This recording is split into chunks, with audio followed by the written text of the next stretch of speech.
Right, so get this. Today we are taking a deep dive into the world of startups, Okay. but with a twist. Trust. All right. We're going beyond, the usual spreadsheets and venture capital, Yeah. and we're going to be looking at startups almost like Yeah. religions. That's interesting. It's a fascinating perspective. Is it like a cult? Well, we are going to be diving into an article by Dr. Ari Masudi. Okay. He's a molecular biologist turned deep tech marketing expert. Okay. And his take is pretty bold. Okay. He argues that the really successful startups, the Yeah. ones that become cultural forces, Right. they operate a lot like religions. I got to admit, when I first saw this, my initial reaction was like, wait, what? But the more I thought about it, the Yeah. more I was like, hold on a second. There's something here. Have you ever noticed how some brands Yeah. have almost like a cult-like following? Oh, yeah, for sure. Like you think about, It's more than just like a catchy comparison, though. okay, He really does say that these companies are not just selling products or services. okay. They're selling a whole worldview, Oh, wow. and their customers become more like disciples, Okay. deeply invested in the company's vision. He uses examples like Mhm. Apple, Nike, Tesla, even Amazon. Yeah. It's like they tapped into something Yeah. deeper than just like, oh, I need a phone. Think about it like how Christianity or Buddhism started. Ah. Small movements, Mm-hmm. a core group of passionate believers, and then boom, widespread phenomena. Yeah. So Masudi, he sees parallels in how startups gain traction, Okay. especially the ones that grow into these massive cultural influences. So it's not just about having a great product. Okay. It's about creating like a movement, a Yes. belief system that people buy into. Precisely. And at the center of this startup religion, Oh, you often find a charismatic founder, okay. almost like a prophet figure. Is this what people are talking about when they say cult of the founder? Exactly. The founder isn't just a CEO. Okay. They're selling a vision of the future Right. that is so compelling Yeah. that people are willing to dedicate themselves to it. Yeah, it's true. Think Steve Jobs or Elon Musk. Right. The level of devotion they inspire goes way beyond their products. They're not just selling a phone or an electric car. Right. They're selling a vision of what the future could be, almost a way of life. Right. And Masudi breaks down this startup religion Okay. into distinct components, just like you'd find in traditional religions. Okay. He talks about the sacred mission, Okay. which is the startup's core reason for existing. Go. Its driving purpose. Like their why, right? Yes, their why. It's got to be something bigger than just making a profit, right? It has to inspire people. Absolutely. And he even uses a somewhat provocative example. Okay. Uber's early mission Okay. was essentially, we're going to replace taxis because the system's broken. So it's disruptive. Yeah. It challenges the status quo. It creates that like us versus them dynamic. Yeah. Yeah. What else does he say makes up this startup religion? He calls them sacred texts. Okay. And in this context, it's the startup's messaging. Their pitch decks, their marketing copy, their branding. Oh, interesting. This becomes the material that convinces people, that converts them to the startup's vision. So every tweet, every blog post, every product launch, Yes. it's part of spreading that message. Exactly. Wow. And then, of course, there's what he calls promise of salvation, Okay. which is where the product or service comes in. Okay. It's not just a thing you buy. Right. It's positioned as a solution to a problem, a path to a better life. Like that before and after picture, but for your whole life. Exactly. Yeah. Taps into that deeply human desire Yeah. for improvement, for progress. I like it. Then there's culture and rituals. Okay. Every successful startup develops its own unique culture, its own way of doing things, its own vocabulary. It's like those inside jokes Right. that only the people in the know understand. Exactly. And it creates a sense of belonging. Right. Wow, okay. And then you need a growing community of Right. believers. Got it. These are the customers, the users, the fans Hmm. who become almost like a congregation, spreading the word and attracting new members. So the more people believe, Yes. the more the startup grows. Yeah. And the more powerful this whole movement becomes, like Right. a self-fulfilling prophecy. It is. And Masudi, he even takes it a step further, Oh, boy. describing startups as war tribes engaged in economic warfare. Okay, now this is where like my mind starts to bend a little bit. Yeah. So it's not just about building a community. It's about having a common enemy to fight against. Okay. That's what he argues. So who's the enemy in this startup religion war? It varies. Okay. Sometimes it's a direct competitor. Like Coke versus Pepsi. Coke versus Pepsi, yeah, or Apple versus Microsoft back in the day. Right. Okay. Other times it's more abstract. Think Tesla. The enemy isn't just other car companies, it's the whole fossil fuel industry. So they're fighting against the status quo, trying to create a different future. Yes. Does he think that this war mentality is a good thing? He actually argues that it's essential for startups to succeed, Right. that it pushes them to innovate, Okay. to work harder, to be more focused on their mission. So it's not about being like aggressive or ruthless, Right. but about having a clear goal and a willingness to fight for it. Exactly. And this fight isn't literal, of course. Right. It's a metaphorical war, Yeah. fought in the marketplace with ideas and products and marketing strategies. And culture is the glue that holds this war tribe together. right? Absolutely. Yeah. Masudi says that for a startup to be successful, culture fit is often more important than just talent. Interesting. You need people who truly believe in the mission, who are willing to fight for the cause. So it's not just about hiring the best engineers or designers. Wow. It's about finding people who align with the startup's values, who share that same worldview. Right. It's about building a team that's more like A little family. a close-knit group of allies than just a bunch of individuals. A tribe united against a common enemy. Exactly. What happens when a startup wins this war, so to speak? That's when things get really interesting. Okay. Masudi says some startups transcend their initial war tribe phase and become something bigger, Okay. something more ingrained in society. They transition from that cult-like following Okay. to what he calls a full-blown religion. This is where we get into companies like Google, Facebook, Amazon, right? Exactly. Those giant. These companies have achieved a level of influence Yeah. that goes way beyond a single product. They become woven into the fabric of our daily lives. They've changed how we communicate, how we consume information, how we shop, Yes. even how we think. Right. Yes. It's like the new cultural institutions of the digital age. And Masudi points out that this transformation isn't just about having a great product or a charismatic founder. Okay. It also takes resilience, the ability right. to adapt to change, Yeah. to scale effectively, and even a little bit of luck. Yeah, you got to have a little bit of that, right? A little bit of luck always helps. Yeah, because let's face it, not every startup reaches this level. Of course, of course. Most, in fact, don't. Don't, yeah. But for the ones that do, Yeah. the rewards are huge. They achieve a level of influence and impact that most can only dream of. So what is his ultimate message for founders? What does he want them to take away from all this? He is challenging them to think big, Okay. to embrace the cult-like aspects of building a movement, to understand that people are drawn to things that tap into deeper needs for meaning and belonging. So it's about more than just building a product or making money.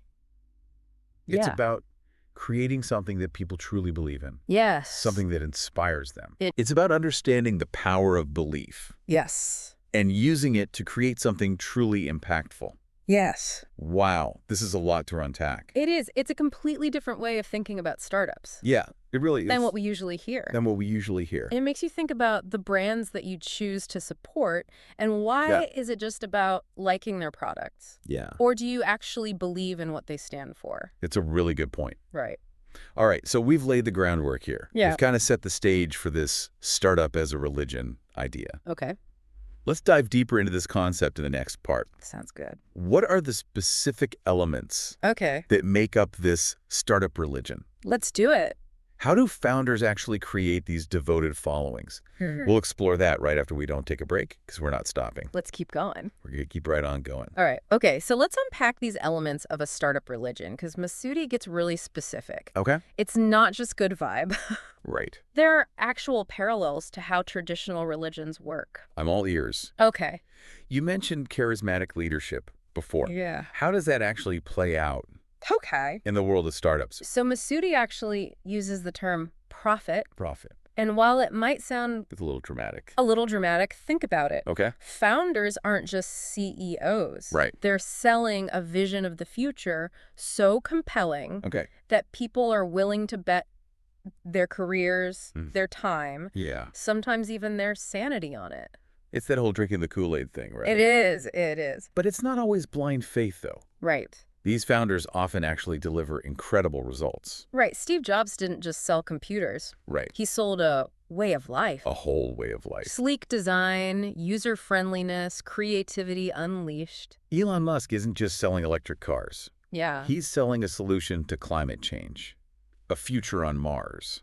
It's about tapping into a deeper desire, a need that goes beyond the product itself. So it's about the why, not just the what. Exactly. What else is in this recipe for a startup religion? Masudi talks about the sacred mission. Okay, yeah. And this isn't just some fluffy statement on a website. Right. This is the startup's core reason for existing. Yep.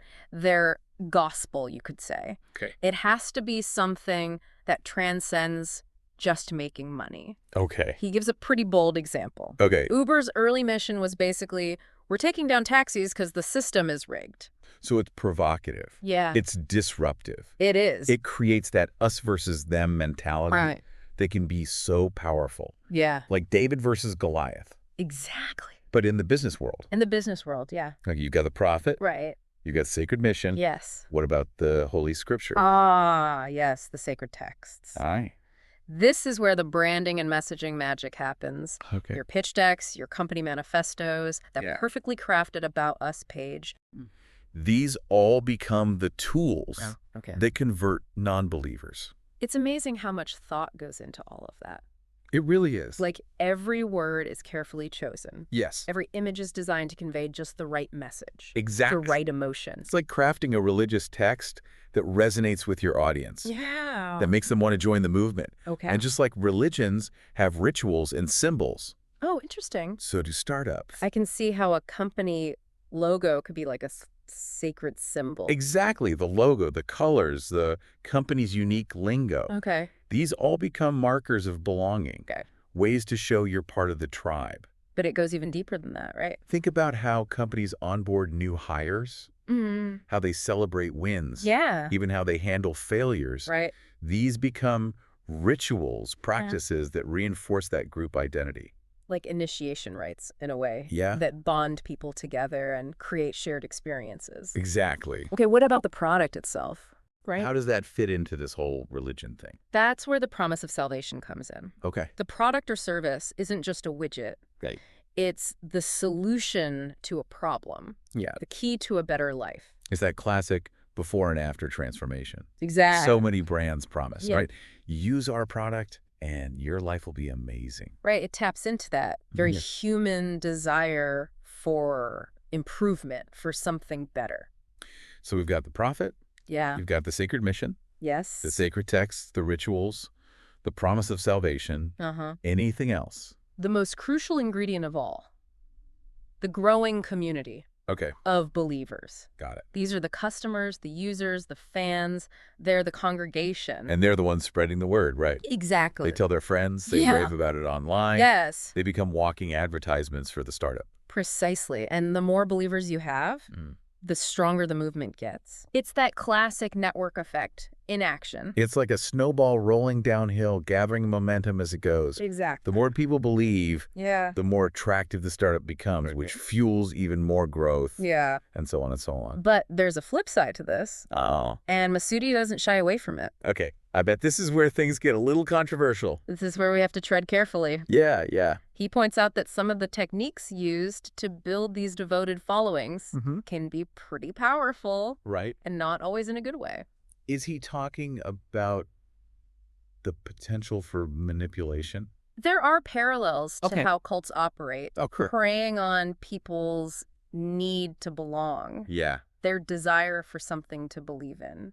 That's a serious accusation. It is. Does he give any specific examples? He doesn't name names, Okay. but he does talk about how some startups rely heavily on fear-based marketing, Oh, okay.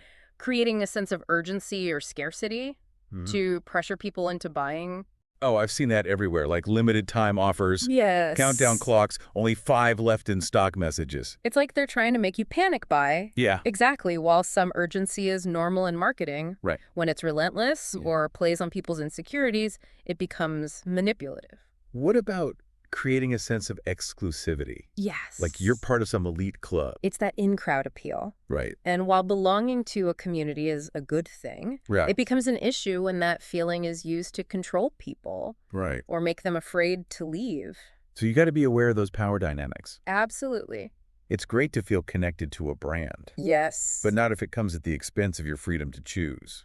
That's why Masudi's perspective is so valuable. Yeah. This isn't just some abstract debate. Right. These tactics can have real-world consequences Hmm. when people feel pressured or manipulated. Right. It affects their lives, their finances, even their mental health. So what's the solution? Are we saying that all startups are bad? No, Or that people should avoid passionate brands altogether? not at all. Building a strong community around a product or service can be a fantastic thing. Right. It fosters connection, inspires action, and can even create positive change. But it all comes down to how it's done, Right. right? It has to be ethical, transparent, It does. respectful of your users as individuals. Exactly. It's about building a movement that people genuinely believe in, Yeah. not one they've been pressured or tricked into joining. It's a delicate balance It is. between genuine enthusiasm Yeah, and manipulation, right. between creating a loyal following Oh. and respecting people's free will.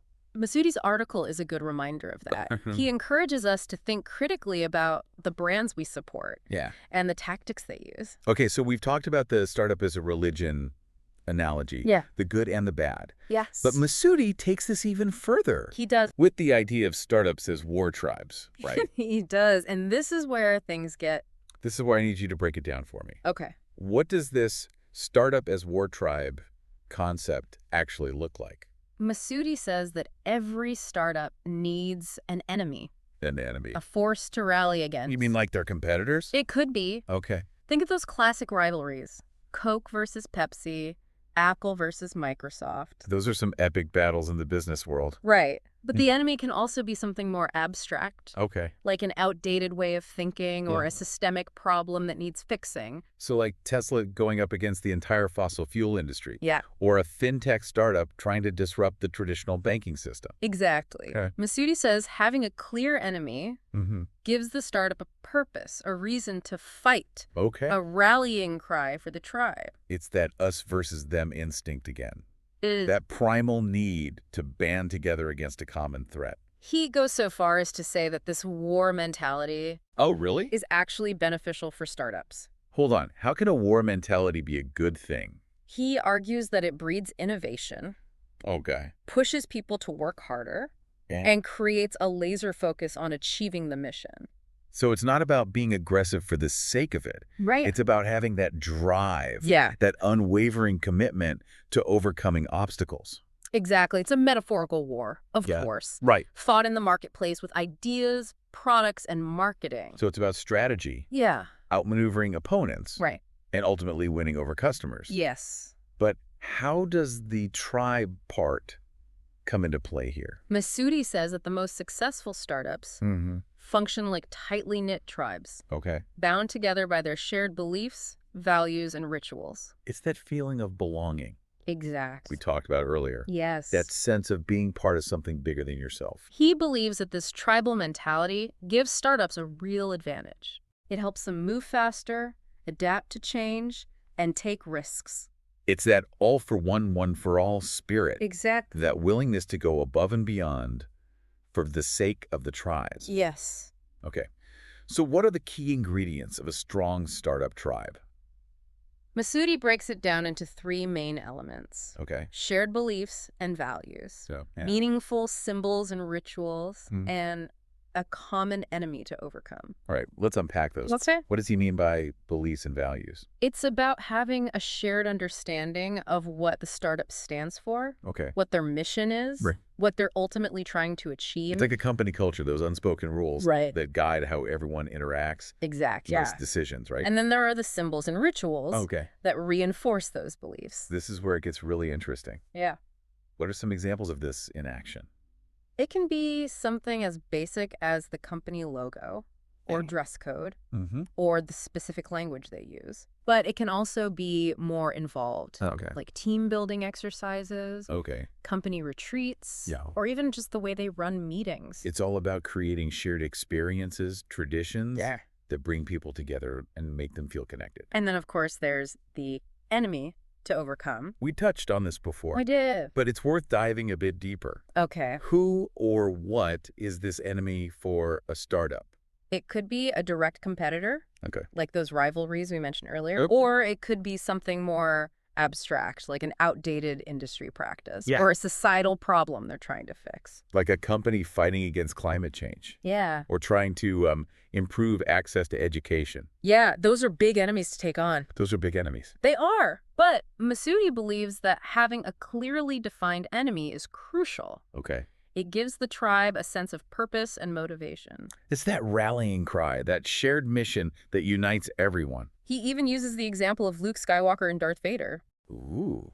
Right. Luke's struggle is meaningful Okay. because Darth Vader is such a formidable opponent. It's about telling a compelling story. Yeah, One that makes people want to root for the underdog, exactly. the startup that's taking on the big bad enemy. Right. So how does a founder actually build That's a good question. this kind of war tribe mentality Yeah. within their company? Masudi has some specific advice Okay. for founders who want to create that kind of tribal unity. All right. Lay it on me. First and foremost, define the fight. Define the fight. What exactly does that entail? What does that mean? It's about being incredibly clear Okay. on what the startup's mission is, Okay. what problem they're solving, what change they want to bring about. It's like a mission statement, but with a lot more intensity and urgency behind it. Exactly. It needs to be a compelling reason for existing Okay. that goes way beyond just making a profit. Okay. And once you've defined the fight, then what? Then you need to pinpoint the enemy. Pinpoint the enemy. So are we talking about Like, drawing up a list of competitors, Yeah. putting it on a dartboard? maybe not literally, Okay. but it is about clearly identifying Okay. the competitor, the outdated concept, Right. the societal problem that you're Yeah. up against. It's about naming that opposition force, Yeah. making it clear what you're fighting against. And Masudi emphasizes Okay. that this enemy needs to be memorable. Memorable. He uses that Luke Skywalker example again. Right. Luke's struggle is epic Mm-hmm. because Darth Vader is such a powerful antagonist. So it's about creating a narrative that resonates with people, Yes. a story that makes them want to join the cause Exactly. and fight alongside the startup. And once you've defined the fight Okay. and identified the enemy, Mm-hmm. Masudi says you need to create a manifesto. A manifesto. What's that? Think of it as a declamation Okay. of your startup's core beliefs, Okay. values, and vision for the future. It's your battle cry, Oh, okay. your call to action. He's like rallying the troops, getting everyone on the same page, Exactly. and inspired to fight for the cause. And Masudi stresses Okay. that a manifesto shouldn't just be empty words. Okay. It needs to be reflected in everything the startup does. It's about walking the walk, not just talking the talk. Right, and this is where company culture comes in again. Okay. It's the glue that holds the tribe together. Right. The guiding force behind their behavior and decision-making. So we're not just talking about having a cool office or free snacks, No. right? It's about creating an environment where everyone feels a sense of purpose Exactly. and belonging. Founders need to be deliberate Yeah. about fostering this tribal unity, Okay. creating a space Yeah. where everyone feels connected to the mission. So how do they actually go about doing that? Masudi suggests providing the team with symbols, rituals, Okay. even a sense of shared identity that strengthens their bond. So it's about creating those shared experiences, Yes. those inside jokes, those traditions Yeah. that make people feel like they're part of something special, Exactly. something bigger than themselves. And Masudi argues Okay. that when you combine all of these elements, Mm-hmm. defining the fight, identifying the enemy, Yeah. crafting a powerful manifesto, living your culture, Yeah. fostering tribal belonging, Mm. you create a startup that's not just a business, Wow. but a movement. That's a powerful image. It is. And I'm sure it's a vision that many founders aspire to. It is, but creating that kind of unity and impact Yeah. doesn't happen overnight. You're absolutely right. Yeah. It takes time, effort, and a deep understanding of human psychology. It does. Build a tribe that strong. And it takes a special kind of leader. Yeah. Someone who can inspire, motivate, Yeah. and rally people around a shared vision. Not everyone is cut out to be a war chief Right. leading their tribe into battle. But for those who are, the rewards can be truly extraordinary. So what's the main takeaway for founders who are listening? Yeah. What's the one thing they should keep in mind? The key Yeah. is to understand Mhm. that building a successful startup I agree. isn't just about a great product or clever marketing. Okay. It's about fostering a sense of belonging, Okay. a shared purpose, Yeah. a feeling of being part of something truly meaningful. It's about tapping into that primal human need for connection, Exactly. for meaning, Yeah. for being part of a tribe. And when you can tap into that, Mm-hmm. you create something special, Yeah. something that can truly change the world. This has been so insightful. I agree. It's definitely a whole new way of looking at startups and their impact. It's fascinating to Yeah. see how these seemingly different worlds of business and, well, tribal warfare Right. can intersect Yeah. and offer valuable lessons. It reminds us that even in the pursuit of profit, Yeah.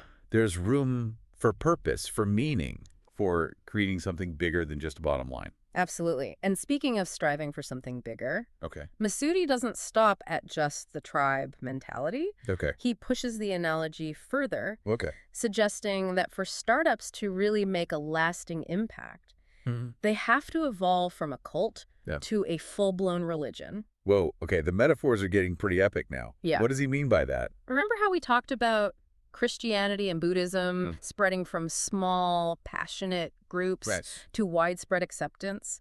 Yeah. He sees a similar pattern in how certain startups evolve. So it's not enough to have a dedicated tribe. Right. You need something more to achieve a truly lasting impact. You need to reach a wider audience. Like going mainstream in some way. Right. He argues that for a startup to become a true religion, meaning deeply embedded in society, it needs several key things. Okay. The first is resilience. Resilience. The ability to weather storms, bounce back from setbacks, Right. and keep pushing forward.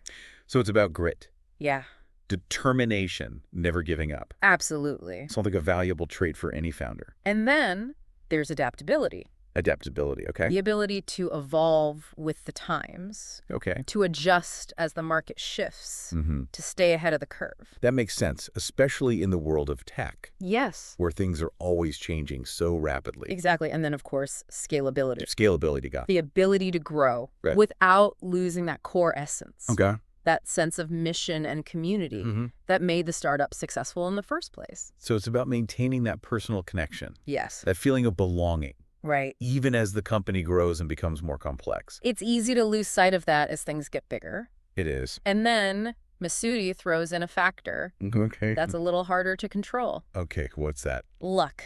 Ah, good old-fashioned luck. Being in the right place at the right time.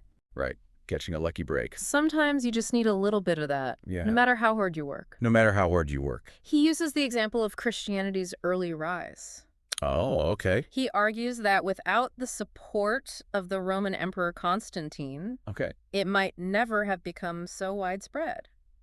Wow. So sometimes it really is about being in the right place at the right time. Yeah. Having the right people believe in you Yes. when it matters most. Exactly. It's not always about skill or strategy. Sometimes it's about serendipity. So what's the point of all this? Yeah. Is he saying that only a select few startups are destined for greatness? Not necessarily. He acknowledges that most startups will fail, Right. just like most new movements Yeah. never gain widespread traction. Right. But he is challenging founders to think bigger, Okay. to aim higher, to see the potential for their startups to become something truly impactful. So it's about having that ambition, that bold vision, and the willingness to fight for it, Exactly. even knowing that the odds might be stacked against you. And for those who do manage to make that transition from cult to religion, Okay. the rewards are immense. They become the Googles, the Facebooks, the Amazons of the world, right? Exactly. They shape our lives, our culture in a profound way. They become the new titans, the Yeah. new power players, the forces that everyone else has to contend with. Wow. This is a lot to process. It is. It's a very different way of looking at startups and their role in the world. But I think it's a valuable perspective, Okay. one that can help us understand the bigger picture Yeah. of what's happening in our economy and society. It shows how closely intertwined business, culture, Right. even those big ideas about meaning and purpose really are. Absolutely. And as consumers, Yeah. we need to be aware of these trends, make informed choices about the brands we support, Right. and understand the influence they have on our lives. Yeah. It's not just about buying a product. Exactly. It's about buying into a whole set of beliefs and values. And that's a powerful thing. All right, so we've gone deep on the startup as a religion Yeah. and the startup as a war tribe analogies. Yes. But there's one more piece of Masudi's argument that I Okay. think is really important. All right. He talks about the potential cost of using these cult-like tactics to build a company. You're right. He doesn't shy away from addressing the ethical considerations Okay. that come with building a movement, Mm-hmm. even if it's for a good cause. Right. This is where things get really interesting. So we're talking about the potential downsides Yeah, of building a company like a religion. right. There's a dark side to this, isn't there? Definitely. Masudi is very clear that while these tactics can be incredibly effective, Mm-hmm. they can also be misused. He compares some founders to cult leaders, which Yeah. that's a pretty strong statement. It is. And while I don't think every successful founder is out to manipulate people, I do think it's crucial to acknowledge the potential for harm Yeah. when these tactics are used unethically. So for the founders listening, Yeah. and for consumers like us, Right. what are some red flags to watch out for? Okay. How can we tell if a company is crossing the line Yeah. from passionate community building Yeah. to something more manipulative? One of the big warning signs is an over-reliance on fear-based marketing. Oh, That's when a company uses urgency or scarcity right. to pressure people into buying their product. Like those limited time offer messages, you see them everywhere. You see them everywhere. Or countdown clocks. Yeah, Sometimes it feels like they're trying to make you Yeah. panic and buy without thinking. exactly. A little urgency can be effective, Right. but when it's constant or preys on people's insecurities, Yeah. it becomes a problem. Another red flag is when a company tries to create a sense of exclusivity, Yes, making their customers feel like they're part of some elite club, it's playing on that human desire to belong.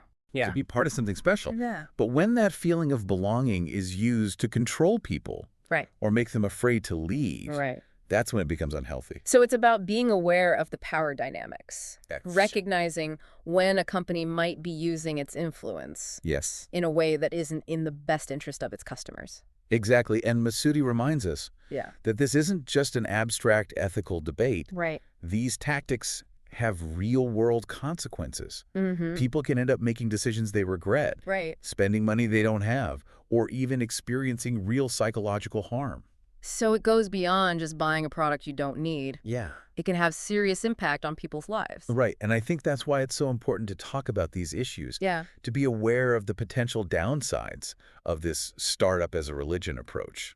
So what's a takeaway for founders who are listening? Yeah. Should they avoid building passionate communities altogether? Not at all. Creating a strong community around a product or a cause Right. can be a powerful force for good. Yeah. It can create a sense of belonging, inspire action, Mm. and even lead to positive social change. But it has to be done ethically, It does. transparently, Mhm. and with genuine respect for your customers. Exactly. It's about building a movement Yeah. that people truly want to be a part of, Yeah. not one they feel pressured or manipulated into joining. So it's about finding that sweet spot, It is. the balance between passion and manipulation, Right. between creating a loyal following and respecting individual autonomy. Masudi's article is a good reminder of that. It is? It challenges us to be more discerning as consumers Yeah. and more responsible as business leaders. What's his final message to founders? What does he want them to take away from all this?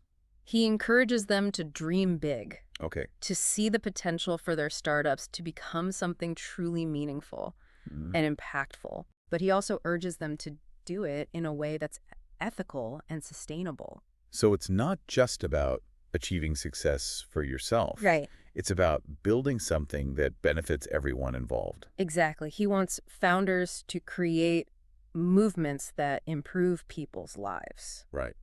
not exploit them. It's a powerful message, It is. and one that I think resonates deeply with what we've been talking about today. Absolutely. This entire conversation has really shifted my perspective Yeah. on startups and the role they play in our world. Mine too. It's fascinating to see how these seemingly different worlds Yes. of business Yeah. and, well, tribal warfare and even religious movements can intersect and offer valuable lessons. And it's a reminder Mhm. that even in the pursuit of profit, Right. there's room for ethics, Yeah. for genuine connection, and for making a positive impact on the world. Well said. For our listeners out there, Yeah. whether you're a founder, an entrepreneur, or just someone who interacts with brands every day. It- We hope this deep dive has given you some new insights to consider. Think about the brands you support, what draws you to them, Yeah. what are their values, and how do they treat their customers?